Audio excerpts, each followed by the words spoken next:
What's happening, guys? I'm Andrew here with Table Talk, and I'm talking about something that I love and almost every human being does. You see, I'm not only just a nerd about board games, but I'm also a nerd about all kinds of movies. And who doesn't love movies? And these board games allow you to step into those movies and actually play a part, which sounds pretty dope if you ask me. So let's start off with my number 10. My number 10 board game you should get if you like this movie is the movie Ocean's 11. I mean, you have so many amazing actors composing this heist specialist team breaking into a casino. What's better than that? Well, how about a board game where you actually build a 3D casino tower and break in with your team? And that is a game called Burgle Brothers. It's cooperative. You get to use specialists disguised as common folk, and you're breaking through this building, trying to crack the safe and get out in time. I love it because it's very tense, and you really feel like you have to work as a team to avoid alarms and guards as you get out on time. That is my number 10. If you like Ocean's 11, check out Burgle Brothers. My number 9 is one of my favorite horror movies of all time. This might be a hot take, but I actually don't like horror movies in general. I'm going to be honest, it seems like nowadays it's how many jump scares can we throw in, how much blood and intestines can we throw on the screen. But back in the day, it was all about thrill and suspense and mystery. And a movie that brings together all those thrills and suspense the best is in a movie called Alien. And a board game that really brings to mind Alien is a game called Escape from the Aliens in Outer Space. In this game, more than one of you is trying to avoid the aliens, and you're running around this map trying to escape. The problem is some of the people among you are aliens, but you don't know which ones. So I love this game because it brings just intensity and fear, because people are announcing where they're going, how they're moving, but you have no idea who's an alien and who's not, and you're just hoping you can make it out in time. That is a movie called Alien, and a game that brings to mind it called Escape from the Aliens in Outer Space, my number 9. My number 8 is based on all of the monster movies that we grew up with, the classics. I'm talking Dracula, Frankenstein, and the surprisingly good reboot recently, The Invisible Man, and a game called Horrified. And Horrified is a cooperative game where you are fighting all of those monsters as a team in this village. And I love it because all of the monsters work different. How you defeat them is different. It also brings to mind a great cooperative game called Pandemic.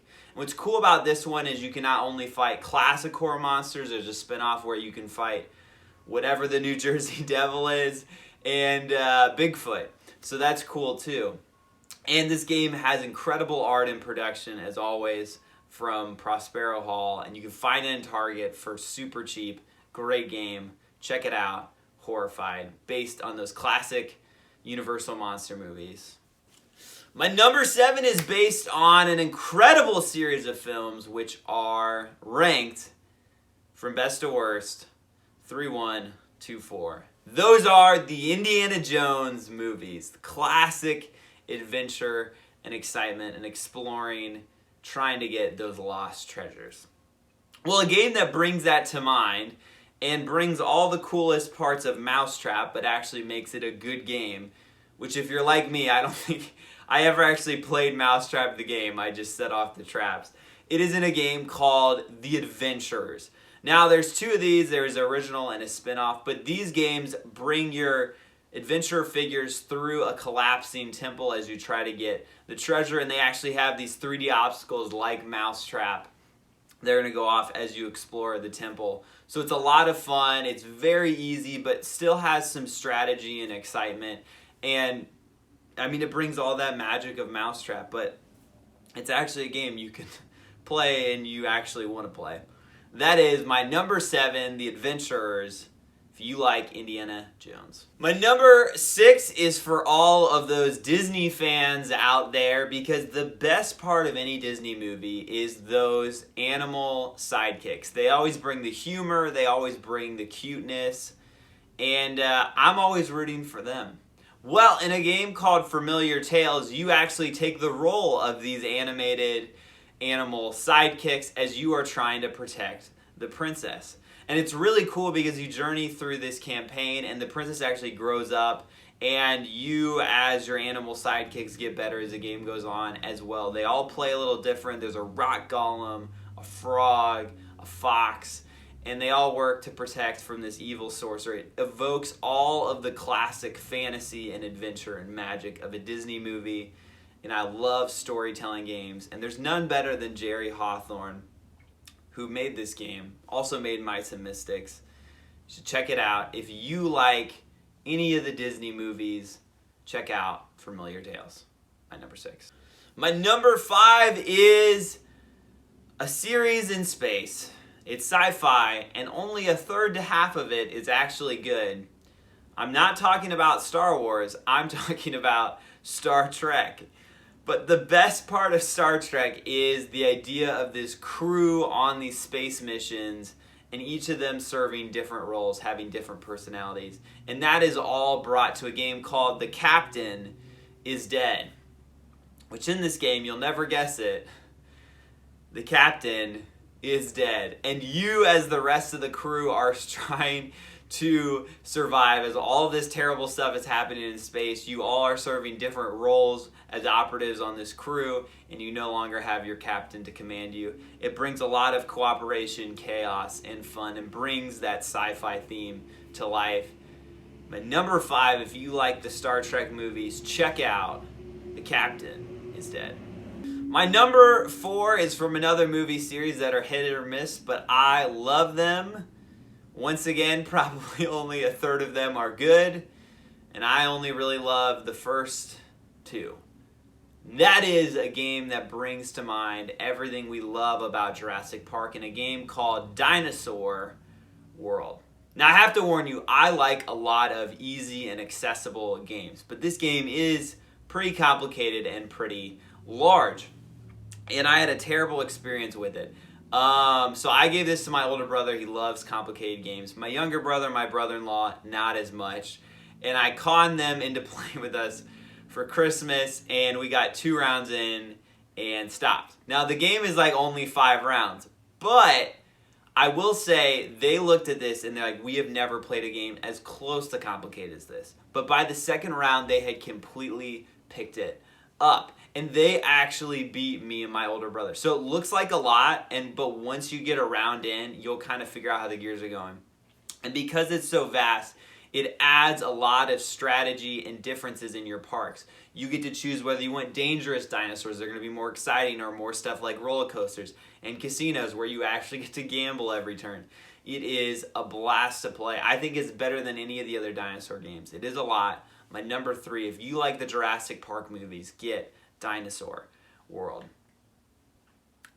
Right before I get to my top 3, I just want to say thank you guys all for watching and liking and commenting. I really don't expect anyone to watch these videos, and yet some of you guys are. So I really appreciate that.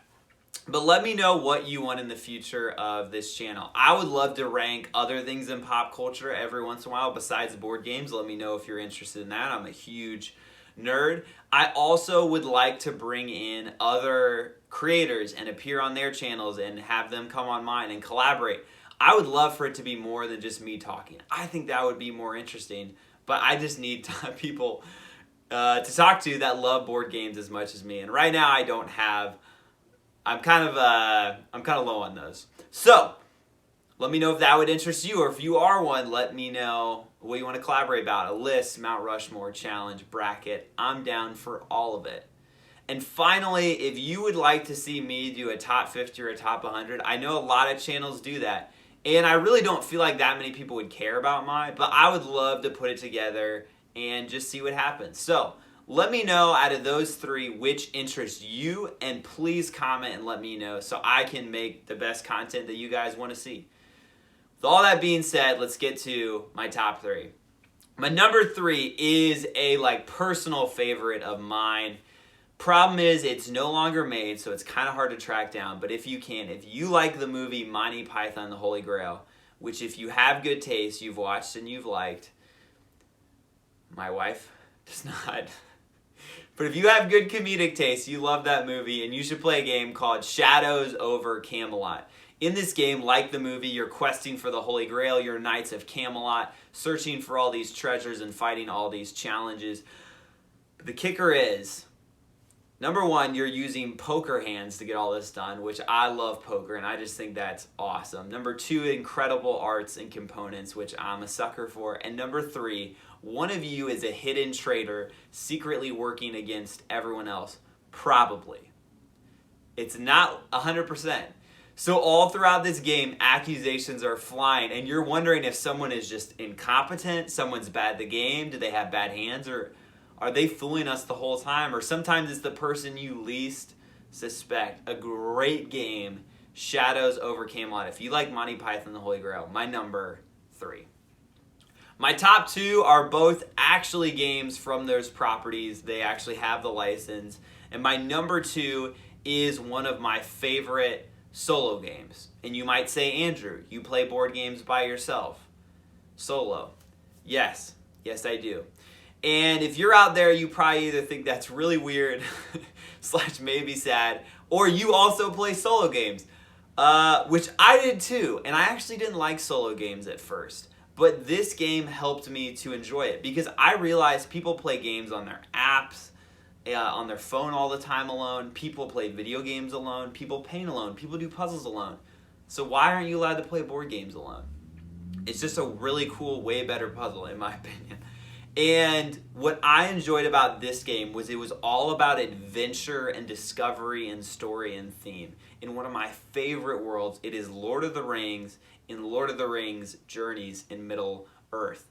It is a little more expensive a game, a little more big, but you can constantly get new campaigns and stories, and it is all about just adventuring and exploring this world. You do fight, but honestly, a lot of times you're running away and just trying to find stuff. And so I love that exploration, that story, and it works really well as a one-person game, probably also with 2 or 3. Check it out if you love Lord of the Rings and fantasy exploration. If you've wanted to try solo gaming, Lord of the Rings, Journeys in Middle-earth, my number 2, if you like Lord of the Rings. My number 1 is based on probably the biggest and most expansive movie universe, and it is my biggest, most expansive board game where I have way too many expansions and characters in a movie series that, albeit probably has too many movies, but I love them all. Just I love all the expansions in this game. That is Marvel United. Play this game if you love the Marvel movies. This game is incredible because it is super easy and light and cooperative. You're working together, but it's different every single time. Every time you change the villain, it changes almost entirely how the game ends and works. If you play someone like Dormammu, you're just trying to bargain and stall. You don't even try to kill him. But all of the heroes also work different. And people say they play same, but they don't. They all have different variations. Hulk is really good at destroying, and Captain America is really good at giving stuff to others on his team. And all these heroes work different. And it is awesome because every game you can just mix and match different heroes, villains, and even the locations you're fighting in, extra challenges. It is an incredible game because you can play it with young people, you can play with all adults and make it very strategic. It's easy to change the difficulty. Just an incredible game. Now, admittedly, if you only buy the base game, you're not going to see that as much. So right now, I think you can get the base game, which is like Avengers. You can get the base core set of X-Men, both for super cheap at Walmart. And I would say buy those 2. That gives you more villains and heroes to mix. And then coming up, I think the Spider-Man expansion is in retail, and they're releasing Deadpool and 2 of the X-Men expansions. Sadly, the rest you had to have backed on Kickstarter, so you're going to have to find those on eBay or trade for them. But the Kickstarter just has tons and tons of heroes.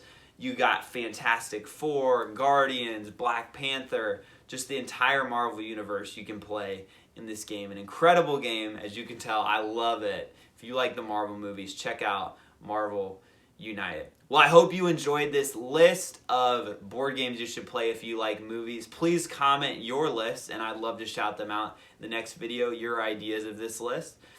And I just have to say, the reason I created this video is it really works. I had a roommate that did not like board games at all.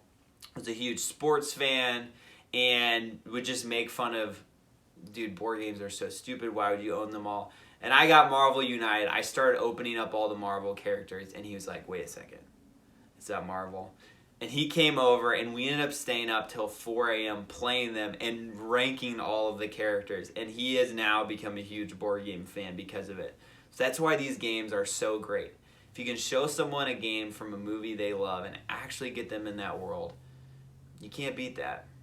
With all that being said, thank you for watching, and I'll catch you on the flip side.